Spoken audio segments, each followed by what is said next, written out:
So welcome to Leaders on a Mission. I'm Simon Leach and I launched this podcast to share the journey of inspiring leaders who are driven by creating a lasting and healthy impact on the world. And in today's episode, I'm pleased to be joined by Patrice Selles, CEO of Biotalys, an innovative and sustainable biotech developing innovative crop protection solutions that are good for the planet. Now, Patrice knows a thing or two about chemistry, I think it's fair to say, with a master's and a PhD in organic chemistry. And the first 15 years of a career really deep in R&D before a move into innovation, technology, leadership, which was much more about connecting opportunities, innovation opportunities with the power of science and technology. And Patrice lives in Chems in France on the Swiss border, with an office in Ghent. That's where the business is based, and married with 2 kids. Patrice loves house renovations, having done 4 since 2001. So loves the outdoors life and finds cooking his big disconnection activity. So I got to know Patrice when he was transitioning out of Syngenta into an early stage environment. And yeah, it was great to be able to kind of encourage him to follow his heart and take that next step in his career. So Patrice, listen, brilliant to have you on the show. Thanks for sparing the time. Thank you for having me, Simon. And I'm sorry that we never had a chance to hug or to even to shake hands together yet. But I'm looking forward to it. Absolutely. Maybe sometime in 2021. Yes, looking forward to that, yes. Yeah, if it wasn't for the environment, we would have definitely have met at a conference or an event or somewhere like that. And absolutely. And you know what, I do connect online with some of these events, but for me, there's nothing like having a chat over a coffee or a beer or meeting face to face. And, you know, Zoom only takes you so far, I find. You know? Absolutely. It's, I think it's a big impact this year, just to start with that, maybe not to be able to connect physically with the people, especially when you have an international business and when you grow it, it can be really challenging. You solve so many small issues in the corridors rather than in the Zoom. So Zoom is fantastic, but it's not solving all our issues for sure. Absolutely, absolutely. The old informal conversations around the old water cooler. Nothing ever quite replaces that, does it? Yes. Exactly.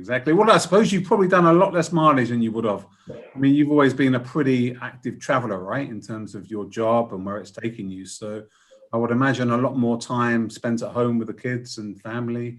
So have you found the benefits of that? Absolutely. I have to say, for me, it was a revelation in a sense. I was not ready for that, like I think anybody else.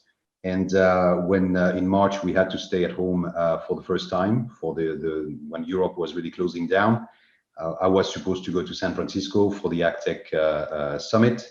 We were all ready and absolutely gearing up for a fantastic year in terms of connection and engagement with many people. And then all of a sudden you are at home. And after a couple of weeks, everybody was at home, the kids included. So the life changed dramatically, just went from one day to the other. Took me a couple of weeks to adapt, but being with the family after so many years traveling, spending years mostly in the US and in other European countries, being at home was the new normal. Spending some time that I usually didn't spend with the kids around the dinner plate, playing games, and being able to even help them with their homeworks. That was not something I was really used to. My wife really did appreciate that, and I enjoyed it. I have to say that I have the flexibility today to be in the office 1 week out of 2 here in Ghent, and I like the weeks I spend with the family and having lunch and dinner with them as well. So it's a good balance at the end of the day, and there were some positive aspects of let's say regrouping around the family life. Yeah, absolutely. And yeah, it's nice to have that balance for sure. So 1 week on, 1 week off certainly sounds like a good balance to have, actually. But let's take it back, Patrice. Just thinking about, as you were growing up, thinking about the major influences that helped shape the ideas and aspirations of a young Patrice. Wow. Long time ago then. So I grew up in southern France in a city called Gap, which may sound from an English perspective a little bit funny, but it's a beautiful city in the in Southern Alps. where the Tour de France especially comes almost every year, because there are beautiful roads in the mountains all around, and it's a beautiful place to hike. Not too high in the mountains, just close to the Provence. I'm coming from let's say a middle class family. I have a brother, and very simple life, nothing very complicated. Simple parents, feet on the ground, not big family at that time in the Alps, and we grew up in let's say in a quiet environment in that place. What really triggered my attention very early on was the science. I had fantastic teachers I can remember that were passionate either about space and stars and stuff like that, or by nature, and being able to convey to us this excitement about all these elements. My very first, I think when I was not older than 10, my very first experiment in the kitchen of my mother, trying to extract lavender plants, for example, and making perfumes for my family out of that. So that was my very first, let's say, goal and mission. Was I wanted to become a nose, what we call a nose in the perfume industry. I loved it, but then allergies got that dream out of the way easily. But I kept going with the science around nature, the science around space, and really I always had the chance in terms of influences to have from a very early days to my chemistry school when I was learning to become an engineer in chemistry. Fascinating teachers that had a way to convey so much excitement around certain topics in science, that really this is what I liked, and I could spend days listening to them and then trying to learn myself out of what was happening, and that was fascinating. The other side of that, just to connect to what you said before about loving the renovation, is that my father is a do-it-yourself guy. He built a house in Gap from scratch, so he did everything himself, and I was lucky enough to see that in my teenage years. So my reaction to that at that time was certainly not very, how to say, very nice for my father and for my family, because I was, whatever. And then after that, I could really, when I tried to do that myself, I could really see how complicated it is to have a plan, to think about what could happen, to put something in place, and to do something by yourself. And I love that, and that's something we really share with my father, specifically around that. So both this notion of engineering and the science really were the key drivers for me at the very beginning. Excellent. And with you mentioned about your father being into DIY. Did he do that professionally? What was his kind of career profession? He was working for the French telecom national company at that time, and he was selling phone lines and constructing phone lines, stuff like that. So, but as a technical engineer, nothing at all doing with his hands. But I think it's his father was also, my grandfather was also very much into these things of trying to learn and do it yourself. So there is something in the genes that sounds like I can do it, and I will try to do it. So that's starting very early, yes. Yeah, absolutely. And clearly, I mean, it sounds like when you discovered the science, and then you speak about the chemistry, it was obviously a real passion for you. It was. It has always been chemistry, how things are reacting together, what makes life, for example. All these elements for me are really really exciting. That's why also in my current job, it's far away from organic chemistry, but what our scientists here in Biotalys can do is absolutely amazing to me to dive into that. Well, I don't have the knowledge. I'm absolutely excited behind this type of technologies. Do you still feel, though, with that emphasis of having had a PhD, for instance, and the way that you learn and develop when you're there, when you are interacting with the lab, is there that tendency now just to go as deep as you used to go, or do you have to fight against that a little bit? It's not a fight. It's interesting because I thought when I moved away from the science, I first struggled. So I was still reading my literature on the subjects and the topics that I really wanted to follow up. And then after a little bit of time, digging into investment finances and other topics that had to be looked into, I disconnected a little bit from that. So my interest is really purely tapping into the brain of the fantastic scientists that I have around me, and being able to understand what are they doing, why are they doing that, not to challenge them. And I'm not going to go into the lab today to challenge what they are doing, but trying to understand, okay, in order to get to a specific results that you want to have, what is your path in your mind for this specific science and technology area? So that's what I love. But I will never ever be able to compete and to go back, even in chemistry, in organic chemistry. I'm just thinking about that in the past way, because I've lost my brain muscles around that, and there is no way I could regain that. So it's more out of curiosity and still the same excitement, Simon, as what I had in the past. Yeah, no, great. Just thinking, when you were finishing your PhD, for instance, and you're thinking about after that, what next, and about applying it to industry, what were your kind of memories when you look back around how you wanted to apply that from a career perspective? I finished my PhD in '99, and I was at that time doing my PhD in an unconventional way. So I was working for Marion Roussel, a pharmaceutical company already. So I'd spent 4 years within the context of a pharma industry. And when it was finished, I could have stayed with them, or the idea is always postdoc and you go abroad in the US or so on. I had the chance to spend some time in Canada already at that time, and I didn't want much to leave. I was already engaged with my wife. We were about to get married just after 15 days after the end of my PhD. Everything happened that year. And I didn't want to go, not because I was not excited about the science and doing something different, but because I wanted to let's say, there was some frustration in my PhD. I was working on the total synthesis of a super complex macrolide anti-cancer potential agent. And you can imagine 35 steps, and I ended up with 2 milligrams of product at the end of the day. So I was working in the nanochemistry, I would almost say.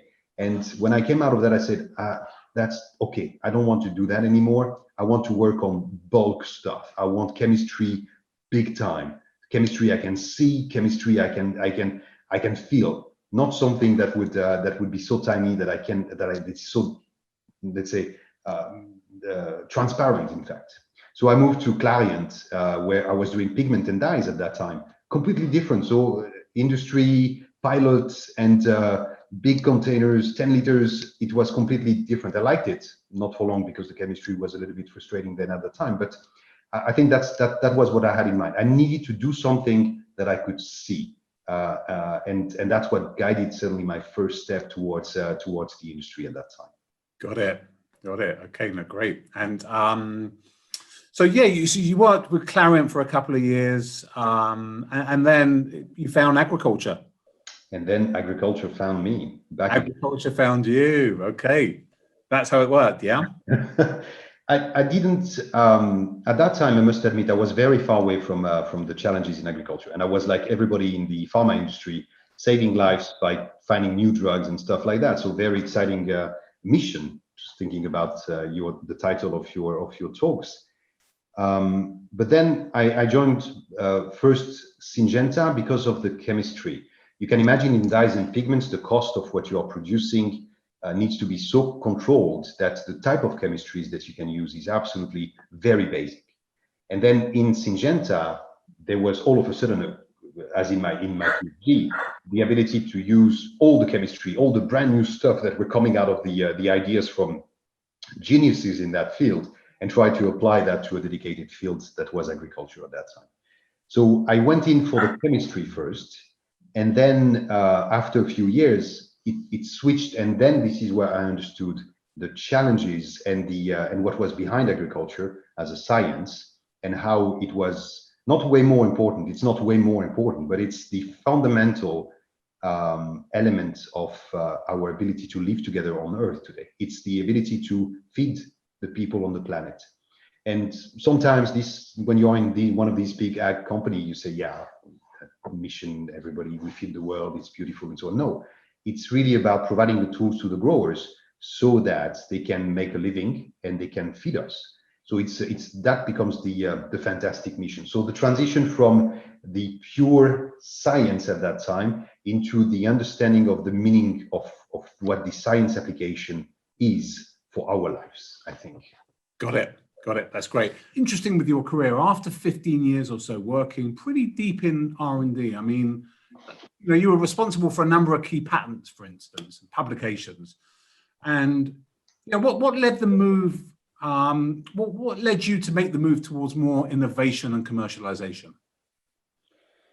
So that's always an interesting question, because I think my mood at that time so it was 8 years as a leader, a scientific leader within Syngenta in the lab, and I had a discussion with one of my HR colleagues in the corridor, something that would be difficult to happen right now, but and he said, well, Syngenta is establishing, has got this connection with this venture group, and we are looking for someone in Boston. Wouldn't you know someone that would be interesting? We would need a scientific leader that can challenge some of these startups that we are willing to invest in, and so on and so forth. And I said, Boston, wow, that must be interesting. And I just had, I was about to have my first child at that time. It was third quarter 2008, and I went back home with my wife, and this idea of doing something different and looking at different aspects of the science. When you are in chemistry, you do chemistry, you live for chemistry, and your only focus is to deliver the new molecules, new mode of action, new stuff that you know well. But agriculture is much bigger, between the seeds, the science of the soils, the genes in the genes and the environment interaction. We know so much more today, but at that time my focus was on chemistry, and I realized there is way more out there. And so we started to entertain the idea with my wife to say, could be interesting to do something a little bit different and to expand a little bit our view. And that's where my wife has been extraordinary. She was pregnant, and I think it was the last month of the pregnancy, and she said, well, if you want to go to Boston and if you are interested in that, why wouldn't we do that? We just bought a house. We had just moved. It was just leaving everything behind us, moving for the first time abroad, at least for the two of us, with a baby the year after. And she said, yeah, let's do it. And that's also the trigger. So it's the support that you get from your loved ones at a point in time, and being able to give you these extra energy that you need to go above the hump to get to the next level. And I think that's what triggered that. Part of the notion, okay, there is more than what I'm doing today, and then that's an adventure. Why wouldn't we try that? So both the opportunity that Syngenta was offering, which was fantastic, and the idea that you have the family behind you to get there. So we went there. And the first day in Boston, landing, so I was there finding an apartment for my wife and I and the baby at that time, 9-month-old, all together coming into this new place. And I will never forget the taxi ride from the airport to the apartment with my wife. And she looked at the skyscrapers around, just following the Charles River to go to Brookline, the place where we were about to leave. And she cried, and she said, "That's too big. That's not. We are coming both of us coming from the mountains." And she cried, and she was sad, and it was a big mistake at that time in her mind. And the year after, when she had to go back home, when I was still staying in Boston, I drove her to the airport, and she cried because she was so sad to leave the place again on that front, because it was such an adventure at the end of the days for both of us that it was amazing. So it's then the complexity becoming a little bit complex from the scientific perspective to the more human aspect and the exploration aspect, in fact. Yeah, the other thing to say about 2008 and the third quarter, by the way, is the global financial meltdown. So, surely that probably would have been into the equation as well, I would have thought. It was definitely it was at that time, especially because the commitment that was made to this venture between LSP and Syngenta at that time was questioned to a certain extent. But there was the notion that it was necessary for the organization to understand this early stage of venturing in the food value chain and be able to have all the capabilities to assess these companies and to identify if they were good investment for Syngenta or not. And that led after that to the creation of the corporate venture group within Syngenta, when we had learned enough to be able to, let's say, to stand on our own feet and create an internal corporate venture group that would then be and leverage all these networks that was created at that time. Yeah. Now tell me, during that move back to Boston and there afterwards, as it were, I know you were involved in lots of different activities. Give me an example of something that really, resonated, or something that you really kind of enjoyed, partaking in and doing during that time. Something that was brand new for me, and that's one of the elements that guided this choice and the choices I made afterwards, was the ability to meet people that were not directly involved in the science, but had a much broader view. I had interaction at that time with, let's say, groups like Flagship Pioneering. It was not Flagship Pioneering at that time, but that was with Nubar.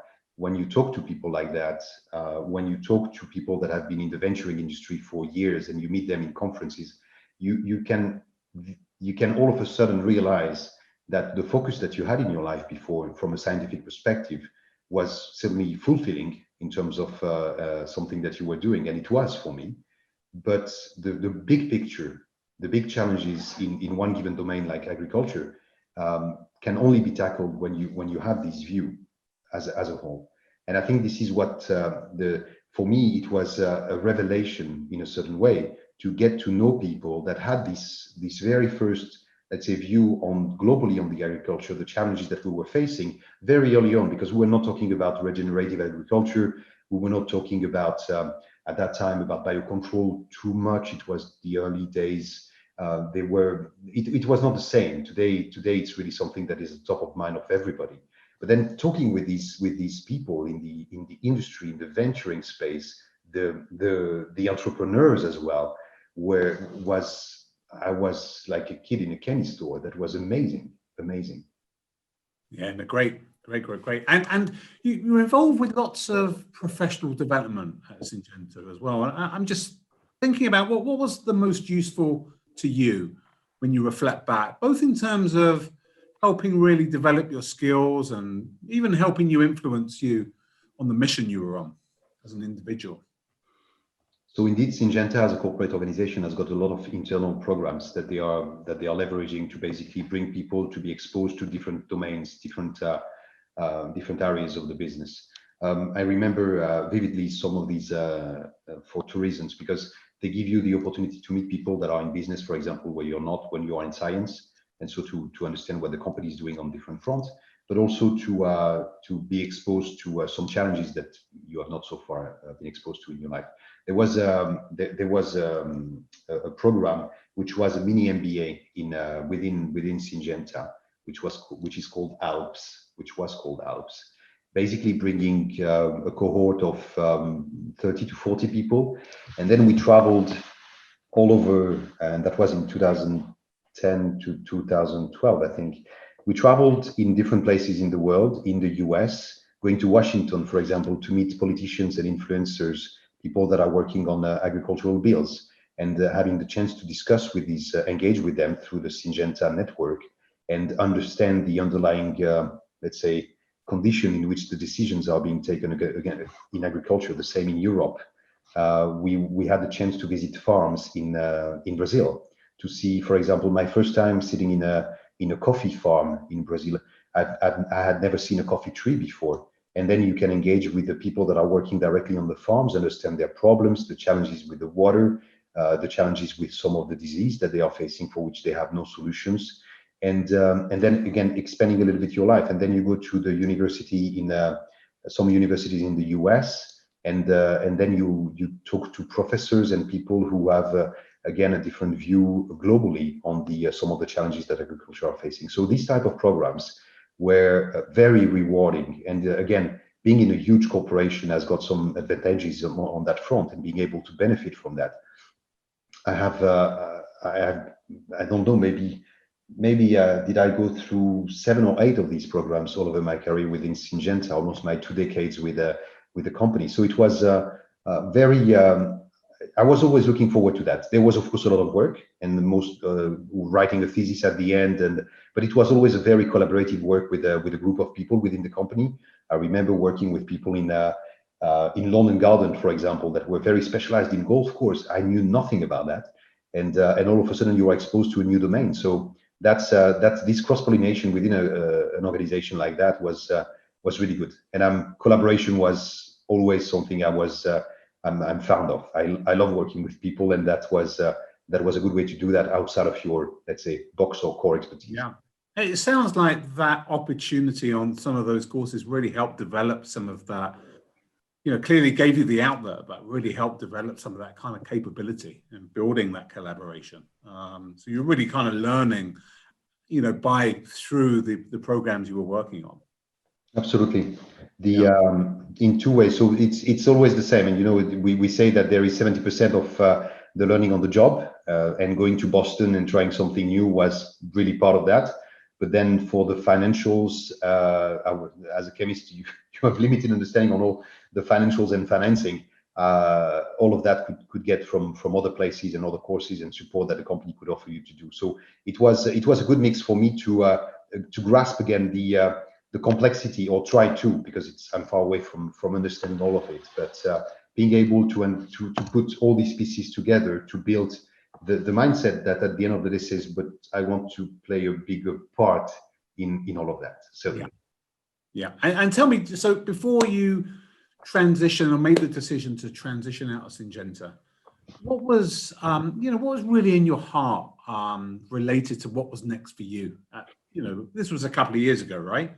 So very successful kind of career, and what was really important to you before you took that next role?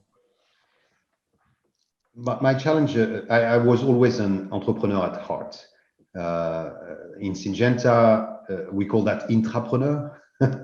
And I don't very much like this word, but the idea that you are trying to push the boundaries of what your role in an organization is, and you can push the boundaries to a certain extent before you understand that, well, in fact, if you try to do that from the other side, you might be more successful. And no disrespect for Syngenta, it's just that there was, as I shared, huge opportunities for me to grow, and then realizing at the time that I had outgrown the space that I was given in a company like Syngenta. Plus other elements moving into different spaces in the company, trying to explore again, such as the more digital space at a point in time. That was very exciting that I was given the opportunity, but at the end of the day, didn't pan out to be the best thing for me, because settling too far away from what I really wanted to do. So the heart was always to say, what can I do to really have a meaningful impact when I go back home? Always coming back to my son, and what is it that you do that? When I was doing the digital job in Syngenta, I'm working. It was difficult. I couldn't explain to him exactly what was the impact of what I was trying to do. It was very difficult for me. And then I realized, okay, what is it that I would be proud to say to my kids? And it came afterward to say today that I can share that with them, and they are super proud, and they understand what it means to replace, complement the chemical, the existing chemical active ingredient solutions on the market today. And that's something that I can feel proud of. So that's part of that journey is building. Okay, I could have stayed in a corporate organization doing the same as what I was doing within Syngenta, looking at technologies, complementing an internal portfolio, working in M&A venture. But the question was, will that be fulfilling enough to do and continue to do something that I've already done? And I think that was the challenge for me, is doing something that I had not done before. And then came this opportunity for Biotalys, or AgroSafe at the time, which seemed to fit really well. And 18 months in the role, it does very well. Absolutely. No, absolutely. Ah, look at that. You've got a companion. I've got my friend with me. So can you tell me about Biotalys? Maybe just outline a little bit around its mission, its vision, and the impact to a healthier world. So Biotalys is a scale-up company, not anymore a startup, out of Ghent, Belgium, a spin-off from the Flemish Institute of Biotechnology that is leveraging a well-known technology around antibodies to basically identify and bring to the market small proteins that have got an activity against fungal, insects, and bacteria, for example. And the idea is to be able to replace or complement chemical actives that exist today in the field with proteins that have a lot of good features. They will degrade. They will be very specific for the target, and they have the ability to reduce, using these proteins, have the ability to reduce the amount of chemical residues on the fresh fruits and vegetables. The mission is clear. We want to transform the way we do agriculture to make it more sustainable and safer for all the players. And that's more of the at the food protection level, being able to protect the food from waste, from loss, from the time it's going in the ground to the time it reaches the plate of us, the consumers. So that's high level, the company. The technology has been used by a number of pharmaceutical companies, including Ablinks, to basically find treatments against cancer, autoimmune disorders. And we are at the forefront of bringing these type of technologies into the ag. A lot of the past discoveries in the ag space has been able to bring some pharmaceutical products into the ag space, because same mode of action, same type of molecules were applied. And then we bring a platform for the very first time that has got such a potential into the biocontrol world, because at the end of the day, our proteins are biomanufactured through fermentation, and they, as I said, they are absolutely fantastic in terms of the very, very limited impact on the soils and on the biodiversity, which makes the solution absolutely sustainable in that context. And that's the key thing, essentially. It's replacing harmful and toxic chemicals with a more of a kind of bio-based, more of a healthier, sustainable bio-based solution. I would like to say yes, Simon, but I'm a chemist. Don't forget, I'm a chemist by training. When we say harmful and toxic, we tend to generalize the chemicals world. So you and I would not be there speaking today if it was not for the chemicals that have been used over the last 50 years to feed the planet. So yes, there are some ones that are more toxic than others. And it's likely that when you and I will not be there anymore, chemicals will still be used to feed the planet, but differently than they are today, more responsibly. In the meantime, we need alternative solutions and complementing solutions. So it's more, that's the way I look into that. And it's not because I don't want to go face to face with the big ag giants. It's not that. It's just to say, to recognize the values that these chemicals have brought to us as the human population over the last century. Let's put it like that. Sorry, No,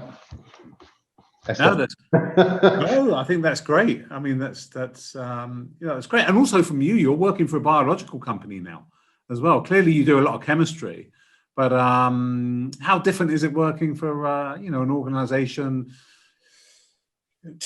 using genes and synthesizing enzymes and fermentation? From a science perspective, this is what I like, as we shared before, is that the mindset and the path of the people that are in the lab here, all these great scientists we have, is I'm looking here because this is where I can see the windows of the lab from the other side. This is where this is the same. The approach is the same in terms of the thinking, the rational, the scientific approach to solve the challenges that we have. On the technology itself, it's biotech. There is indeed a lot of manipulation of genes to be able to have the right microorganisms that will produce our proteins. But at the end of the day, the proteins that we bring to the market, they are a protein is just a big natural molecule, and that is the difference with that is the difference, and the connectivity also with what I did in the past. So at the end of the day, it's all chemistry. We are all chemistry, and the idea is to find the least harmful solution, so that what we do today in terms of growing plants and food for us, we can do that 10 years down the road the same way. Got it. Yeah. Okay, that's great. And tell me, what are the biggest challenges and hurdles in bringing something like this, new into the marketplace?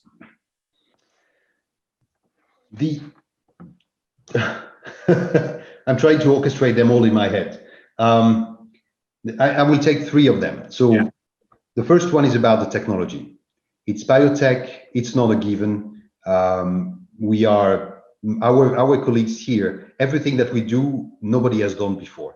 Bringing a technology like that to the market through the regulation, educating the regulators. This is not a chemical molecule. This is not a microbial solution. This is something different. You have to look at it differently.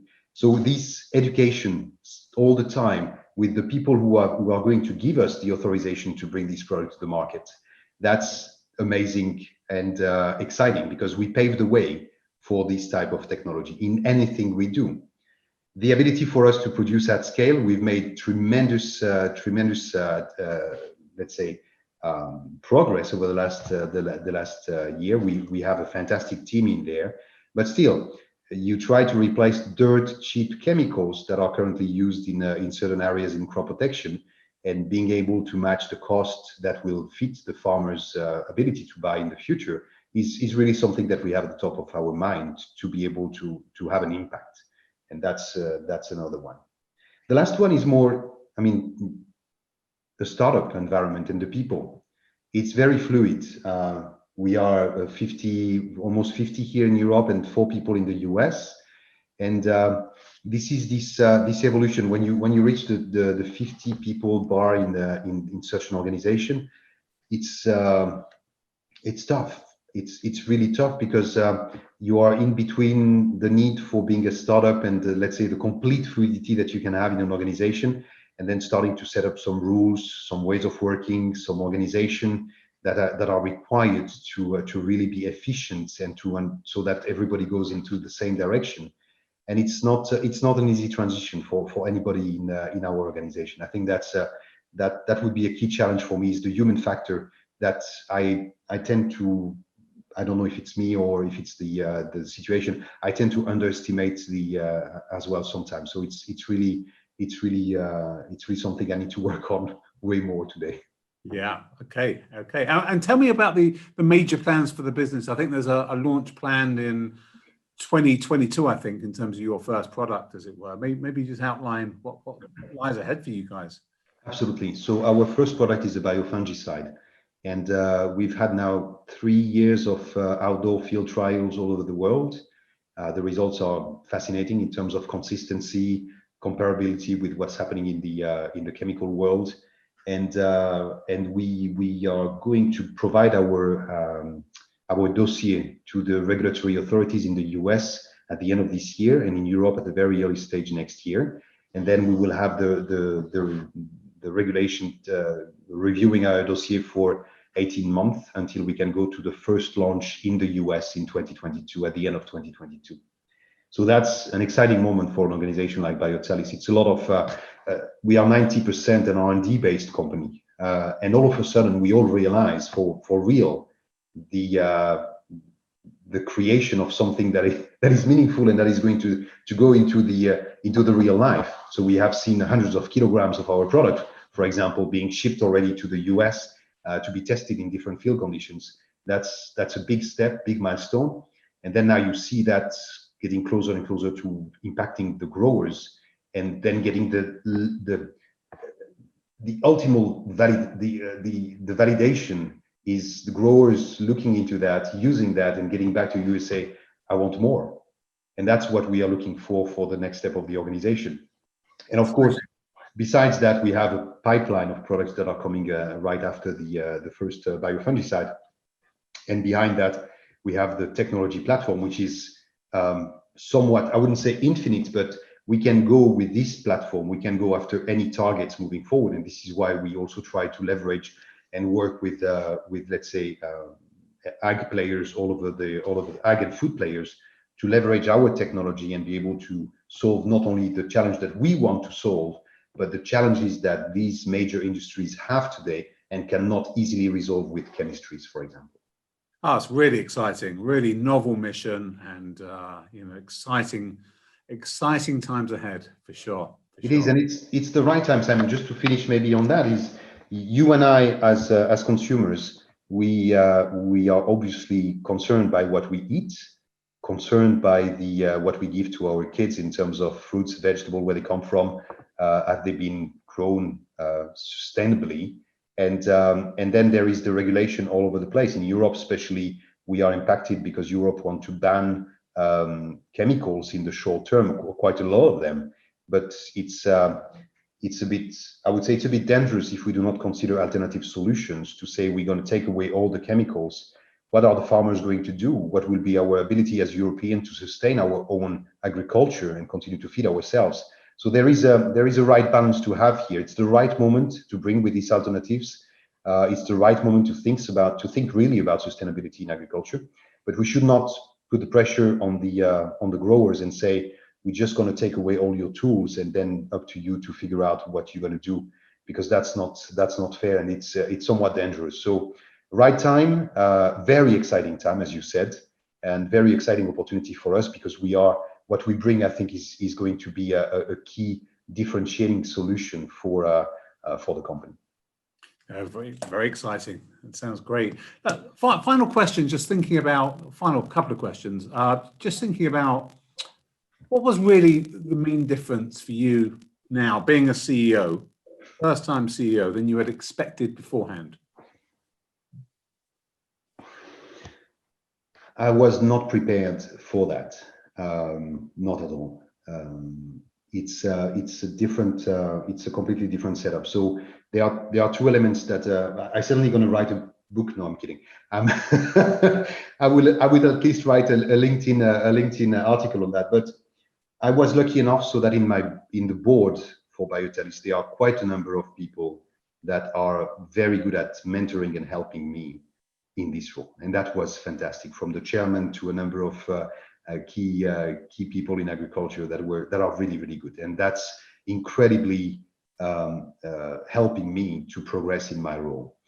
That's one element. The other one is when I arrived here, of course, we were only 3 in the executive committee, and it was more complex. Today we are full 5 people, and it's becoming a bit more how to say, not easy, but at least we understand how we can work together in a much better way, from the early stage of discovery to the late stage of commercialization.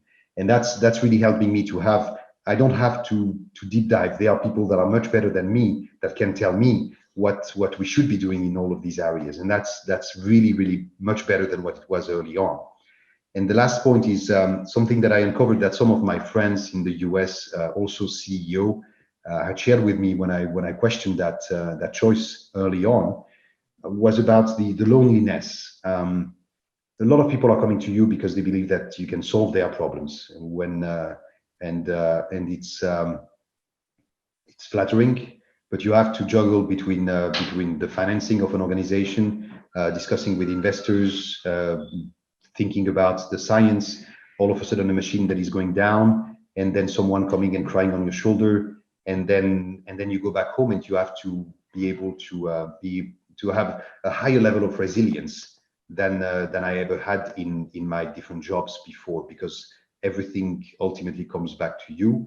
Even though I am not Biotalys, I work for Biotalys, and I'm behind Biotalys to move it forward. But it's this notion of sometimes you can feel very lonely, and so this support from either other CEOs and other colleagues who have guided me through that, and also from the board and from my colleagues in Biotalys, of course, it's very helpful to feel that okay, sometimes if you feel too much alone, you have some places where you can go to help you, let's say, make the right decision to move forward. So it's first time CEO. I have absolutely no regret. Every day is is a blast in my life when I'm here. When I have the chance to go in the lab and discuss with the scientists there, when we discuss with the board, with banks, with investors, I like it. Any moment, every moment of it, I like it. But I was not prepared for that, but it was the best choice I've ever made. Absolutely, and clearly you'll just learn absolutely loads from the experience, and it's great to hear you surrounded by such great people, you know, that are there to support you. So that's great. And Patrice, look, it's been absolutely brilliant talking with you.